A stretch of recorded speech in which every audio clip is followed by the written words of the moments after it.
Trying to be respectful.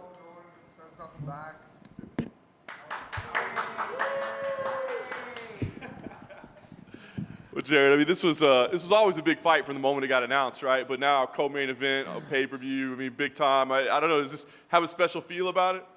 Yes, it does, definitely. Super excited. Eyes are on us, and I think, I think we are the true main event right now.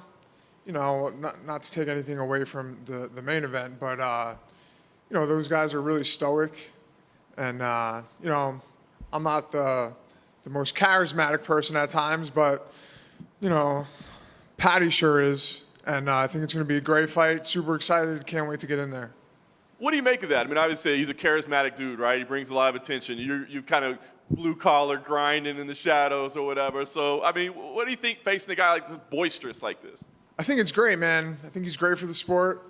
I like him. I liked him from the start, even before UFC when he was in Cage Warriors.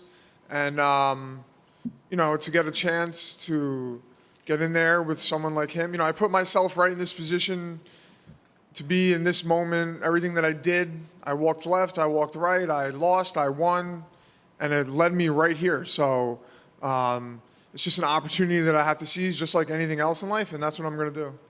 Have you felt like a responsibility, I guess, to maybe come out of your shell a little bit or whatever, or to kind of be a little more out there in this role, in this fight? People don't really know me that well, I don't think. If you, hung out with me for a couple hours, you'd be like, this is not who, we think he is. But, I have a responsibility to, set a good example, I think. So, but, I could be fun too. Personality aside, what do you make of Paddy as a martial artist? I mean, there seems to be some debate at just how good he really is. Knowing that you've been watching him since his Cage Warriors days, what do you make of him as a martial artist? I think he's dangerous. I think he's unpredictable, and I think that he's got a lot of tricks up his sleeves, and he's a good grappler, and that was his base. But he goes for it standing. He kicks. Flying knees. Big punches. And this is MMA. This isn't boxing. This isn't, kickboxing. There's so many variables that, I'll spar with amateurs, and I'm like, why am I getting my ass kicked right now? So I'm looking at it like this is the best fighter that I've ever fought, and I'm not looking past him whatsoever. Do you think his grappling stacks up with the guys you've just faced? I mean, you faced a couple high-level grapplers in a row. I mean, listen, he's tricky. He does more dynamic movements, like flying arm bars, flying triangles. He takes the back really well also. Do I think he's necessarily as solid as a grappler as, say, Grant Dawson or Joe Selecki? I don't know. I guess I'll find out Saturday night. But I'm ready for it. And, people, I'm not subbing guys constantly, so people are like, oh, he's just a positional guy. But, I think that my grappling is up there with all those guys. So, fight's a fight, and I just got to be the man that shows up that night. Last thing for me, a big win for you here. I'm just curious where you think this puts you, right? Because it's not really about a ranking or a position, but it's obviously a huge opportunity and a lot of eyeballs. So where do you see yourself going with a victory here? I think it gets me a shot at the top 15 at least, but you know how the sport is, man. 3 fights and you're champion. Look at Jiri, right? He had 3 fights, right? Or 4 fights, and he was who's to say? Who's really making those rankings anyways? So I'm not really worried about that, but obviously I want to climb the ladder, and, that's what I'm going to do. Jared, to your right. If I hung out with you for a day, what would I find out? Oh, God. Do you really want me to tell you? No. Man. I don't want to go there. But, I had a whole other life, before I was trying to be an example for people. So I lived in a way that was, not necessarily the most holy or godly way. But, yeah, man, I come from New York.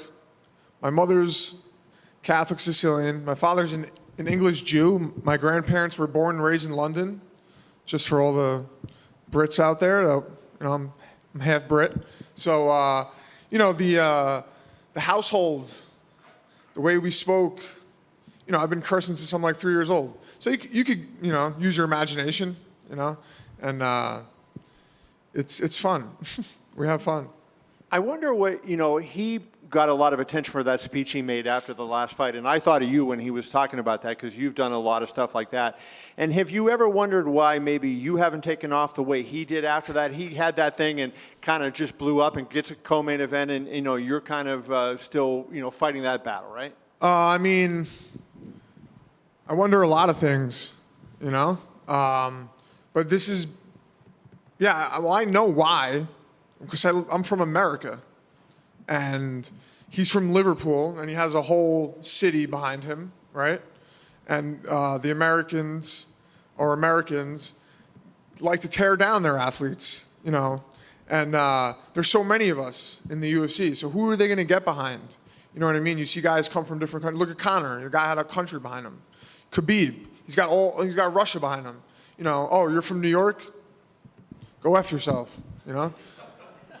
And that's like the saying. And, you know, you walk down the street in New York, and it's like, hey, fuck you. You're like, yeah, fuck you too.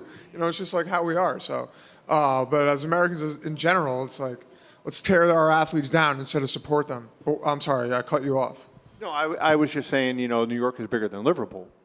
Yeah, but that's a problem in itself. Who's Jared Gordon? You know, how many people are from New York? So, you know, like, I assume the fact that, you know, he has had so much hype behind him made it more attractive to you when the fight was announced, because now you have a guy that a lot of people are going to tune in to see, and that puts you in the spotlight that way. Do you look at it like that, and that maybe you beat him, you take some of his shine? Yeah, I mean, I gotta go in there and do what I gotta do. Like, you know, perfect example, right? Masvidal versus Darren Till. You know, look what happened to Masvidal. It seemed like, you know, they were going towards, all right, this is Till's night. And then Masvidal did what he did. And then it was like, all right, let's make him into a superstar now. So, yeah, that's what I had to do. And that's what's going to happen. So, you know, you referenced, you know, you don't want to go there when you talked about your personal life and everything. But if you become that superstar, right, that's going to put that kind of pressure on you, the spotlight, and you're going to have the cameras following you around, and you get a lot more. You know, are you mentally prepared to deal with all that stuff, that if you get to the absolute top level and you're another Conor, or, you know, somebody nobody's another Conor, but in that kind of ilk, do you think that would be a hard thing for you to deal with? No, I don't think so. I'll always stay true to myself. And, you know, as long as I walk with my God, then that's all that I have to do, you know? And I'm not doing this for that. I mean, yes, I make a living doing this, and it's always nice to make more money and obtain material things. But, you know, I already sold myself to the devil, and I got it back. And I'll never go back to that life ever again. And Jared, right here. Kevin mentioned Paddy's post-fight speech about mental health, and I know that's something that's been important to you. You even in October, I believe you did an interview where you were saying you would like to maybe do something with Paddy after the fight. He just announced that he launched a charity. I don't know if you saw that, but do you feel like maybe you guys have more in common in that department than meets the eye, and would you like to maybe help him out with that going forward? Yeah, of course. I mean, I had said that for that reason. Like, maybe we could do something together. Nothing came of it, but that doesn't mean something can't happen in the future. And, you know, I think that even post or pre-UFC, I remember hearing him on the MMA Hour or whatever he calls his show now, that he was, you know, dealt with mental health issues and stuff like that. And I was like, oh, like. And that's when I started, like, kind of liking him. But yeah, I think that with the support, you know, that we both have and the people that are around us, that we could do something, and why not, right? You know, and we can entertain people in the process. And do you think you guys both proved maybe, like, I feel like there was this thought at one point in time that, like, negativity was the thing that could promote fights and get people talking about your post-fight interview. But do you feel like maybe you guys are just proving that with the messages you're sending? Yeah, I mean, listen, I see guys all the time, you know, saying certain things to each other, using certain words, you know, being like tough guys. And it was like, if you were really a criminal, then you wouldn't be here. You would be out there extorting people and selling drugs and killing people. And, you know, I hear people call each other certain words, and it's like, where I've been and from where I'm from, those words, you know, those aren't fist fighting words. Those are, I'm going to stab you in your back when you're not watching words, you know. But you could tell certain people haven't been to jail. Even, you know, some of our superstars, they've never been to jail. They've never shared a cell with someone else that they don't know who comes from, you know, a terrible place. So yeah, that whole, you know, the crap talk, I get it. You know, someone says something wrong to me, I'm not just going to roll over, you know. But yeah, I think, you know, this is, I know I sound like a broken record, but I'm going to try to preach, you know, mental health and addiction stuff. And, you know, that's where I'm at in life now. So no problem. Jared, were you surprised about the backlash that you got when you said that MMA doesn't fulfill you? Oh yeah, dude. Went right over so many heads, you know, and it was like, yeah, I mean, I'll win a fight. Oh, this is my biggest fight. And then I win. And 3 days later, I'm like, well, now what do I do? You know? And I'm like miserable again. You know, now I'm starting to act out because like, I don't know where to put my energy. You know, and that's what used to lead me to like shooting heroin, you know? Or like doing something insane. So like, you know, the only thing that gives me that, you know, for the millionth time that I said this is God, my wife, my parents, my friends. When I get to spend time with people, help people, that's what gives me lasting fulfillment. No matter what I do, MMA will never make me whole. And I'm going to retire. And what am I going to do when I'm 50 years old? People ask me, oh, what do you do? Oh, I'm an MMA fighter. No, you're not. No, you're not. What are you talking about? So, you know, you just you just can't put your value into something that's like not going to last forever, you know? So. You're in the back, Jared.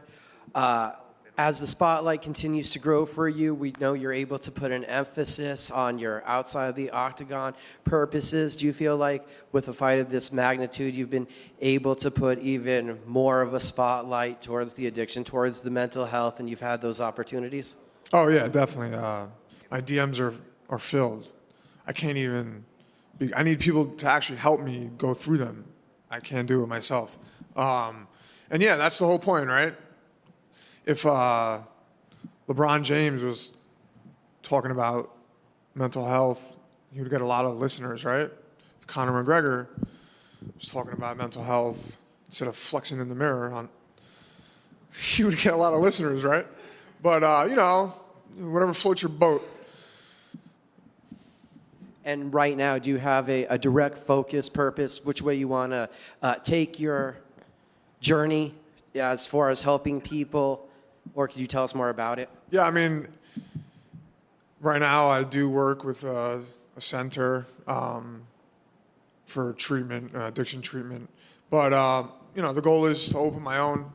I would like to do something for athletes and provide more of a holistic approach. Sometimes you need to, you have to use traditional modalities for treatment, detox, you know, certain drugs that need to be used for people. Otherwise, you know, they could die or, you know, have other health issues. So, but yeah, that's where I want to go. That's what I want to do. It's super hard nowadays. You know, a lot of things are changing with insurance companies and, you know, self-pay for a treatment center is really expensive. But yeah, that's like something I definitely want to do. And I'm sure other things as well, as far as, you know, I help people for free all the time. And that's like what I've been doing for years. So like, I'm not trying to like, I have to toe the line of, am I doing this for personal gain and money, or am I doing this because I really want to help people? But I speak to certain people and they give me the answers that I need when it comes to stuff like that, and I'll figure it out. Thank you. No problem.